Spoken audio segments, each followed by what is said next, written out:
Hi, welcome back to my channel. My name is Cynthia, and if you're new here, I like to make content about my everyday life as a 30-something living in New York, as well as bookish content, like this video right here, which is about my October reading recap.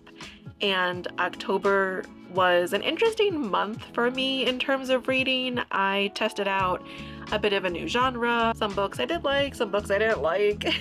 But overall, I would say it was a good reading month. I managed to squeeze in 6 books this month, and I retained most of what I read, which was great. So without further ado, let's just dive right in. So if you watched my September reading recap video, if you didn't, I will link it down below for you. But if you did, or you read the article on my blog, it will be no surprise that the first book I finished reading in October was Kingdom of the Feared by Carrie Maniscalco. And what an ending. I genuinely enjoyed this book. I felt a little bit, I guess you could say I felt more settled in this book than I did in the first 2 books. I still stand firm that this series should have been a duology because books 1 and 2 could have been one book with a lot of that like useless stuff cut out. But this is book 3 in the Kingdom of the Wicked series. Like I said, it's definitely my favorite of the 3. The first book is a little weird. It doesn't really make too much sense. I didn't really have a fun time reading the first book. And the second book, we get a lot of answers and things really start to make a lot more sense. So by the time you get to the third book, things make sense. You have established characters, established relationships, and it feels just more of a settling point, I want to say. I feel like that sounds bad, but it's just such a great conclusion to the series, and I really enjoyed this book. I will say though that this is a series that starts out on the YA side and then ramps up with each book in terms of spice. There are a lot of sex scenes in this book, and I'm pretty sure you could count it as like soft erotica. There was just so much smut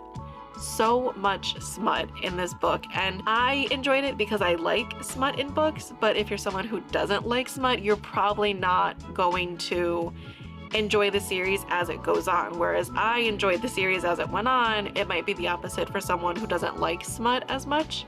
If there was anything that I wanted more from this series, especially the third book, where, like I mentioned, we have more established relationships and storylines and characters, I really wanted more depth. I wanted more depth when it came to Amelia's relationships, and not just with Wrath, but also with not just with Wrath, but also, oh my god, not just with Wrath, but also with her sister and the new relationships that she was establishing with some of the other princes of hell. I just really wanted more depth. I wanted to know more about these characters than just the surface level that we got. But in terms of world building, we're in hell.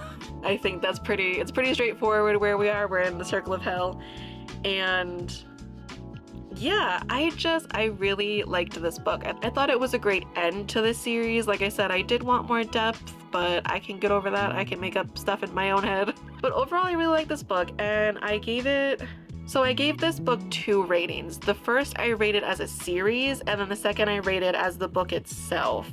And I do just want to put a disclaimer that I have the memory of a fly, and I'm also considering just getting rid of the whole rating system that I've made, because I've noticed that I give a lot of books 4 stars. And I'll be like, oh, I didn't really like it, and then I'll give it 3.5 stars. So I'm not even good at rating the books. So with that being said, so this book I gave a 5 out of 5 just because I thought it was such a great ending to the series.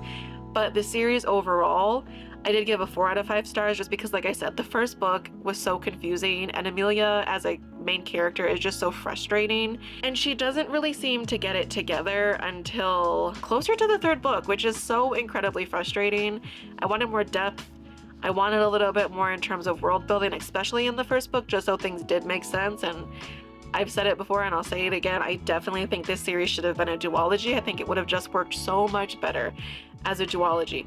Also, this is a little bit of a spoiler, so maybe jump ahead 10 seconds, but why does no one actually get murdered in these books? Every book starts with a murder mystery and no one actually gets murdered. Why? Anyway, So this book is a 5 out of 5 and the series gets a 4 out of 5. And like I said, I think I really need to reevaluate my rating system because I think it is a little broken. But that is to say, I really enjoyed the book, I really enjoyed the series, and if you're someone who doesn't really like smut in books, I wouldn't recommend this series to you. But if you're someone who does like smut in books, my advice is to push through the first book because the second and the third book in the series are well worth it. The second book on the list is one that is related to the new genres that I mentioned trying out, dark romance / dark fantasy romance. And I've been nervous because when you think of dark romance on the internet, you get hit with Haunting Adeline and Hunting Adeline, and I am not there yet. I don't know if I will ever be there. It doesn't sound like a book that is interesting. If you've read it, definitely please let me know your thoughts. But the next book on my list is The Everkeen by L.J. Andrews, and this book is marketed as a dark fantasy romance book, and I was a little bit hesitant at first just because I don't really know what the dark aspect of fantasy romance entails. And I'm not really sure if there's a line, because if The Everkeen is considered dark romance and so is Haunting Adeline, then I think the line is really blurred, and I think a lot of authors are operating on what their own definition of dark romance is, which is fine, but I'm getting off topic. So, this book exceeded all of my dark romance, dark fantasy romance expectations right out of the gate because I went in a little hesitant. I don't mind them mean, but I don't like them cruel. And so I was a little nervous. And there is an opening scene that's a little rough, and I was like, ugh, but it gets so much better. I love this book. It's definitely one of my favorites that I've read this year, and I've read quite a few books this year, so when I do my yearly reading wrap up, good luck. Good luck, Cynthia. I also didn't know if I would like this because I'm gonna be honest, I'm not really into pirates. Peter Pan was not my favorite movie. And so Eric, our main love interest, is a pirate king. And I remember reading the early descriptions of him with his like the pirate cap covering his hair over, and then the hat and the jewelry, and I was just like, no. I was like, no. I don't know if I can get with this, but then I'm like, I like men with bat wings. Why couldn't I like a pirate? So here we are. However, I do really love Eric. I also really love our main character, Olivia. She is such a strong main character. She really stands for her values. She knows who she is. She's not gonna waver just because she feels pressure or scared.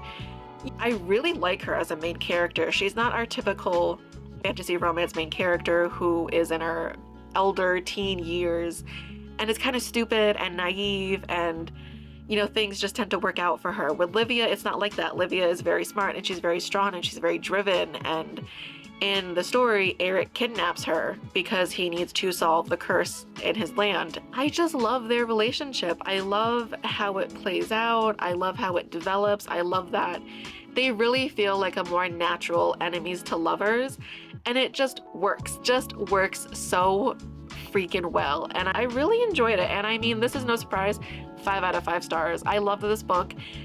The second book, The Everqueen, comes out in January 2024, and I will be biding my time until then because I cannot wait. I cannot wait. The next book on the list, I said that's so robotic. The next book on the list is Two Twisted Crowns by Rachel Gillig, which is no surprise because I've talked about this book in a few vlogs by now, and it definitely lived up to the hype. There wasn't a lot of hype around this series. I think it's not as well known, which is a little disappointing because One Dark Window is a triumph. I love that book so much. And Two Twisted Crowns is no different. This series also is a duology in the Shepherd King series, so there will not be a third book. However, this book does wrap up really nicely. On the one hand, I'm so happy that we're going back to Blunder and Elspeth and Raven and the Nightmare, and we're gonna figure out what's going on, why the nightmare is in Elspeth's head, and what's his story. But what we ended up getting was multiple point of views, which wasn't bad. I didn't mind the multiple point of views because if you've watched a few of my videos by now, you'll know that I'm not usually a fan of the multiple point of views. But I think in this book it worked and it served its purpose. However, This series is about Elsbeth Spindle, but only the first book actually has Elsbeth as the main character. Two Twisted Crowns really honestly follows Elm, who is Raven's cousin and Hoth's younger brother, so he's second in line to the crown, and his, I don't want to spoil it, but his budding relationship, I guess you could say. It also focuses a lot on Elspeth's cousin, Ione. Probably said that incorrectly. Please don't come for me. As well as Raven and the Nightmare, but where was Elspeth? It felt like she was missing from her own story, and I think that's what has me the most conflicted because I really like Elspeth as a character and I wanted to see more of her.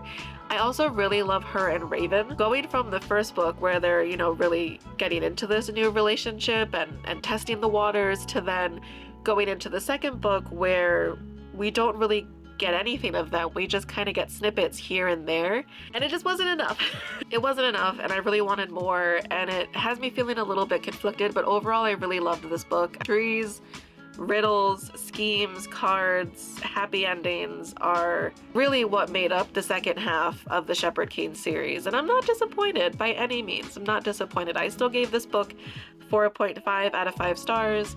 I would definitely reread the series. I would definitely recommend the series. Both One Dark Window and Two Twisted Crowns do have a kind of spicy scene in them, but they're pretty tame compared to like the scenes in the later ACOTAR books. But I would read it. I really also loved the ending, and I really liked getting to know the Nightmares story, but I don't know if I have anything else to say. I enjoyed it. It was a great ending to the series, and if you haven't read it, I definitely think you should read it. The next book on the list is Nettle and Bone by T. Kingfisher, and I just want to make a disclaimer that I did not particularly like this book, and I think that's more because it wasn't up my alley. The genre or the style of writing that I really like, and so please take this review with a little bit of a grain of salt because I know a lot of people really enjoyed this book. I unfortunately am just not one of them. There are a lot of heavy topics in this book. I really admire Mara and the quest that she goes on to save her sister from her abusive husband, but I don't know, it just felt like a miss. I really liked that it had some really interesting concepts, you know, Mara's little bone dog, the goblin market / tooth dancer, the weirdish role of fairy godmothers, and the dust wife. I'm literally just reading this off my notes. I primarily picked this book up though because I really have been wanting an older main character. I really just want a main character in a fantasy romance novel that is not 19. And I'm talking like late 20s to like late 30s would be really nice. Someone who's not as young, but someone who's also not maybe too old. I don't know. I sound really ageist right now and I'm not trying to, but I recently turned 30 and I really want to see more main characters that are closer in age to me because I can't relate to the 19-year-old anymore. 19 was an experience. It was a memory. It was lessons learned. I'm 30. I can't really relate to 19 anymore. My problems at 19 seem so trivial to the problems that I have now as like a 30-year-old adult that sometimes it's just hard to relate. And so I was on a quest of my own for main characters that were older. And so I stumbled across Nettle and Bone. It had a lot of great reviews. And really that's why I picked it up. But I think what it was that it was a little too whimsical for me. I also just was not interested in the quest and having to complete like the challenges, so to speak, and I don't know if it was me, maybe I missed something, but the ending also seemed to just kind of fall a little flat. I don't know, I'm thinking I might have to reread this book. I listened to this book as an audiobook, and I don't think I missed most of it because when I think back on the story, I'm like, okay, like this happened, and these characters, but I don't know, it just, something didn't click for me and this one just wasn't for me. I do give it 3 stars out of 5 stars because I do think it's a good story and I do like that the main character is older, even though she was kind of written a little bit naive for her age. And I think that was primarily due to her being raised in the convent. But I don't know, this one wasn't a hit for me. I wanted to like it more than I actually did, so I swear I'm not rating these books in the orders that I liked them. It kind of seems that way because we're about to take a nosedive in the next book. And I know a lot of people liked this book and this series. However, it just was not for me. So the next book on the list is Hooked by Emily McIntyre. McIntyre? I'm sorry if I said that wrong, but yeah, I finished this book and I felt so dirty and grimy. I heavily considered just striking it from my read list. I almost like didn't even want to acknowledge that I had read this book. I disliked it so much. If I had a physical copy, I probably would have thrown it out the window. But yeah, my notes for this book, I wrote down, this book was the definition of toxic. It's a Peter Pan retelling where Hook is the villain who gets the girl. In this case, the girl is Wendy, who is Peter's daughter. But the problem is that nothing makes sense. The characters make no sense. Nothing works. And it's just so gross. It's so gross. It's very like insta-lovey, but like Hook's whole personality is his trauma. And Wendy has no personality. She has the personality of a wet paper towel. She has no personality. It's not there. We don't get it. And so I didn't like it. I gave it a 1 star out of 5 because I couldn't give it 0. And I want to not think about it. I want to act like I never read it. I don't want it to live in my head. I don't want it to visit. I don't want it to call or text or email or send me a letter in the mail. I'm ready to move on. So yeah, 1 out of 5 because I couldn't give it 0 out of 5. I am so sorry if you liked this series. Like I said, it wasn't for me. All right, anyways. The next book on the list is The Cruel Prince by Holly Black. And I'm not gonna lie, I was a little hesitant to read this series because it is fairly popular online with the YA fantasy community, and generally when I'm looking for fantasy romance books to read, I'm looking for ones that are on the smuttier side than the YA side, but this one just sounded really good, so I decided to read it. I decided to test it out, and honestly, I read it in a day, and I have no regrets. I really enjoyed it. It was a fun ride. What did I write? So this book also has Fae and mortals. It sometimes came off a little bit meta. When Jude, our main character, is in Target, her brother and her sister, after being in the Fae lands, I was just like, this is weird. And it reminded me a lot of how Prithian and Akatar is very close to the human lands. They just have the border.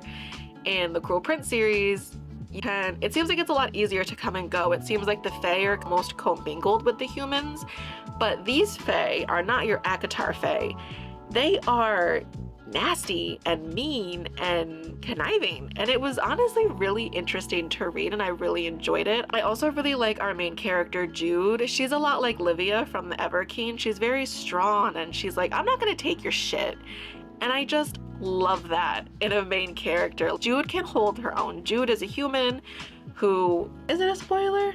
So Jude, our main character, lives in the Fae world where she's been living for the last year since she was taken at 7. And when I say taken, I mean her half-sister Vivi, her father, hunted down their mother, found them, killed Jude and her twin sister Taryn's mother and father, and took all 3 girls back to the Fae lands, and he is raising them. And that's kind of where our story starts. There are some things that didn't really make sense to me in this book. The world building really doesn't make sense. There's the difference between the Seelie and the Unseelie courts. I don't know if maybe I missed something, but that didn't really make sense to me. There are also other lands that are referenced, but again, it doesn't really make sense to me. The Fae lands and the human lands are kind of almost commingled. It seemed like. I could be wrong, but then that's the conclusion that I came to with these books. And Hardin is really interesting. I didn't think I would like him because he is a little mean to Jude, but what I love is that Jude is mean right back. Like I said, she's not taking anyone's shit, and I really like her as a main character. And even though she is a younger main character, that she just has a backbone. We love to see it. It's so like refreshing to see in these books, especially because if you consider the fact that you know, YA books are marketed to teenagers. An adult is considered 13 to 18, which is kind of bizarre, to be honest. But if you think about it, a 15, 16, 17-year-old picks up a young adult fantasy book, and you have a main character who has no personality, can't do anything, doesn't stand up for themselves. I feel like it just sends the wrong message. I think when there's a lot of character growth, then fine. But you have some characters in books who don't develop. You kind of stay in this weird, naive, everyone does everything for me kind of phase. However, this book had a lot more in it than I expected. For example, a lot of the characters were really fleshed out, and I really liked how developed they felt. There were so many twists and turns and so many schemes happening all at the same time that it was like I thought I had one figured out, and then there was another, and it was just like, you got me. I also really enjoy the writing, and yeah, The Cruel Prince is the first book in the Folk of Air series, and to me it really didn't disappoint. I really enjoyed myself. I ended up giving it a 4 out of 5 stars just because there were some things that were a little bit confusing to me, and there were some things that I didn't like. Overall, I really liked it, and I am about 60% way through The Wicked King, which is the second book in the Folk of Air series, and I'm really enjoying this book. I think I might be enjoying this book more than I did the first one, so we'll see. That one will be in my November reading recap, so keep an eye out if you want to hear my thoughts on that book. But otherwise, yeah, 4 out of 5 stars for The Cruel Prince. Can I help you?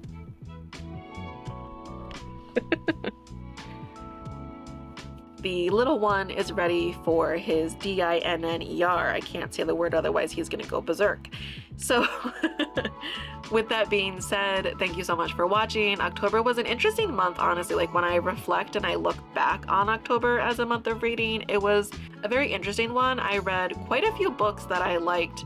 Out of the 6 that I read, 4 got at least 4 stars. And it just felt like a really productive reading month. I managed to